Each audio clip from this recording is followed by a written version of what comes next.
ልጅቷ ክፍል 1 ደራሲ ዲዲቲ ተራኪ ዲዲቲ። በህይወት የመኖር ያህል ደስ የሚል ነገር ምን አለ ካለ በሆዱ ቢኒ ብዙ ነገር በህይወቱ አስቦ ምንም ሊሳካለት አልቻለም። ግን አሁን ተስፋ ሳይቆርጥ ሀሳቦቹን መብራት በሌለው ቤት ውስጥ ቁጭ ብሎ ያውጠነጥናል። ዕለቱ ሐሙስ ነው። ሰፈር ውስጥ መብራት ከጠፋ ዛሬ 3ኛ ቀኑ ነው። ስራ የለውም። የነበረውን ስራ ቢጨርስም ክፍያ ሊፈጸምለት አልቻለም። የቢሮ ኪራይም ጊዜው አልፎበታል። ብቻ ሁሉም ነገር እሱ በሚያስበው ህይወት ተቃራኒ አቅጣጫ ይዞበታል። ቢኒ በተፈጥሮ ብዙ ጊዜ እንደዚህ አይነት ሁኔታ ውስጥ ገብቶ ያውቃል። ነገር ግን ይህኛው ትንሽ ጨከን ያለበት ይመስላል። ቢኒያም ተስፋው ይባላል። በኢንጂነሪንግ ከተመረቀ ዘንድሮ 12 ሆኖታል። የመጀመሪያዎቹን 10 ዓመታት ተቀጥሮ ቢሰራም ምንም ለውጥ ስላላመጣ ባለችው ትንሽ ገንዘብ አነስተኛ ቢሮ ከፍቶ በራሱ ለመንቀሳቀስ ከ2 ዓመት በፊት ወስኖ የራሱን ስራ ጀምሯል። ዛሬ ቤቱን መብራት የለውም፣ በጨለማ ውስጥ ከመሆን ብሎ ትንሽ የእግር ጉዞ ላድርግ በማለት ከላይ ሹራብ ቢጤ አደረገና ኤልያስ ጫማውን በማጥለቅ ቤቱን ቆልፎ ወጣ። ሰዓቱ ከምሽቱ 12 ሰዓት ተኩል አካባቢ ሆነ። ቤቱ ብዙም ከአስፋልት መንገድ ስለማይርቅ ጥቂት ጊዜ ነበር የፈጀበት ዋናውን የመኪና መንገድ ለመያዝ። አካባቢው የሚገርመው ታክሲ ከስራ የወጣ ሰው ያወርዳል። ጓደኞች መንገድ ዳር ቆመው የቀን ውሏቸውን መሰል ያወራሉ።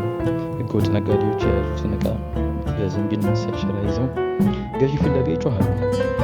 ቢኒ ሁሉንም እያየ ወይ ህይወት እያለ የራሱን ኑሮ እነሱ ውስጥ በመክተት በሀሳብ ተውጦ የእግር ጉዞውን ተያይዞታል። በሀሳብ ተውጦ የተጓዘ ትንሽ እንደሄደ ከኋላው ትከሻውን የሆነ ነገር ሲነካው ተሰማውና ዞር አለ። መልአክ የምትመስል ልጅ ናት ከፊቱ የታየችው። ደንገጠ። ብዙም ድንጋጤ እንዲያስታውቅበት ራሱን በመረጋጋት አቤት አላት። እባክህ ካላስቸገርኩ ትተባበረኛለህ አለችው በሚያምር የአንስት ድምፅ።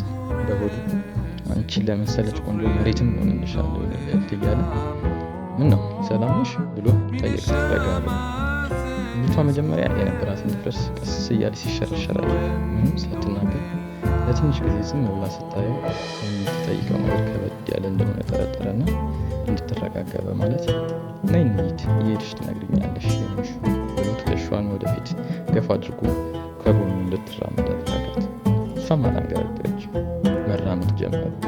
ልብ ብሎ ሲያያት ታ ነገር ያደረገች በነጠላ ጫማ የነበረች ስለሆነ ከቤት እንደሆነች ብዙም መገመት አላቃትም።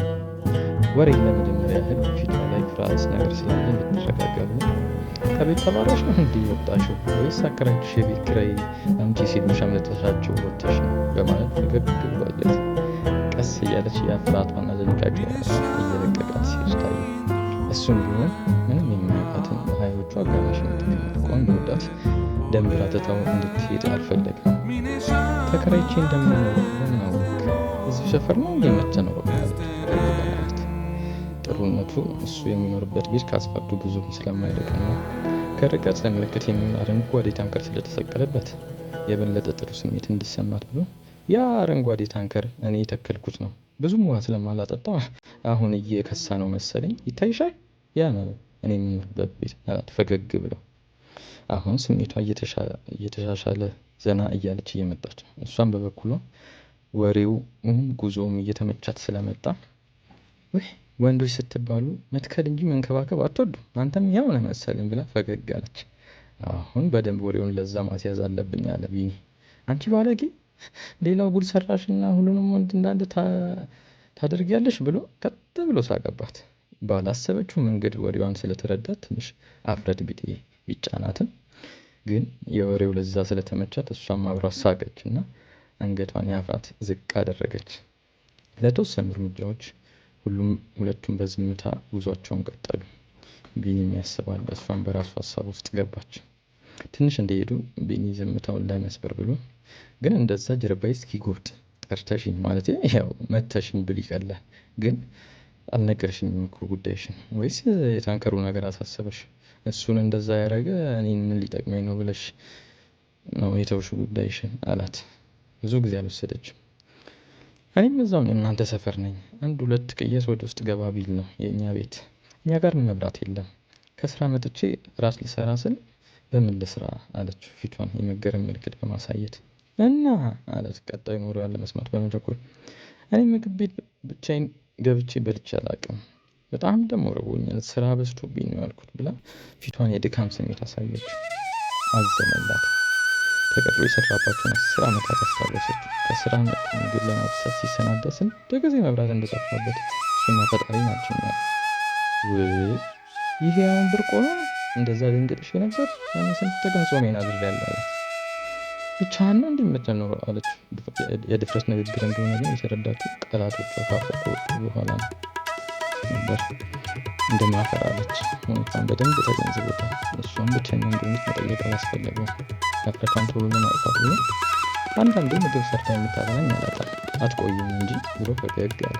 ኧረ አለች ፈገግ እያለች ለመገረም ስሜት አፏን እጇ ላይ በማድረግ እሱም ፈገግ እያለ ያው ተመላላሽ ሰራተኛ ሳገኝ ምግብ ይሰራልኝ ትተው ሲሄዱ ደግሞ እንዳንቺ ከመብራት ጋር እየተጣላው ምግቤን አብስዬ እበላለሁ ለማለት ያህል ነው።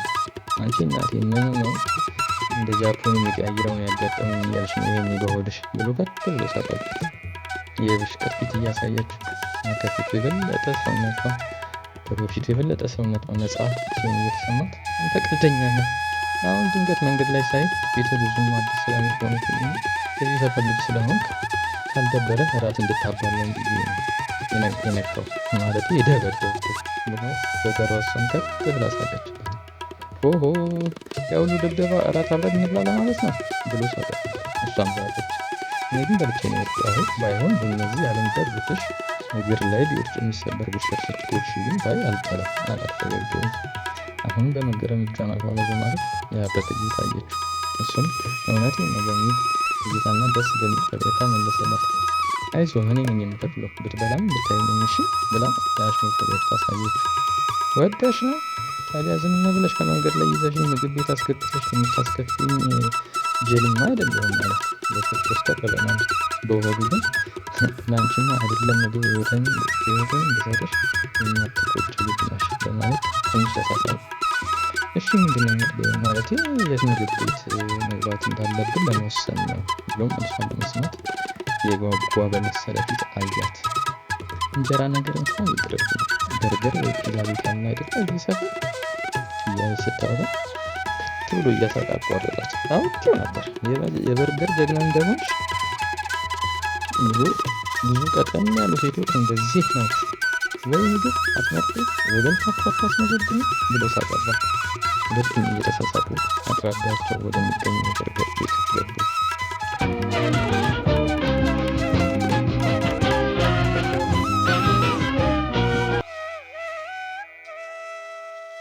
ልጅቷ ቀጣይ ክፍል በሚቀጥለው ሳምንት ይቀርብላችኋል። ቀጣዩን ክፍል ለማየትና ለመከታተል እና ሌሎችን መሳጭ ትረካዎችን በአማርኛ ለመከታተል ቻናሉን ሰብስክራይብ፣ ላይክ እና ሼር በማድረግ ለጓደኞቻችሁ በማጋራት እንድትተባበሩ እንጠይቃለን። አመሰግናለሁ።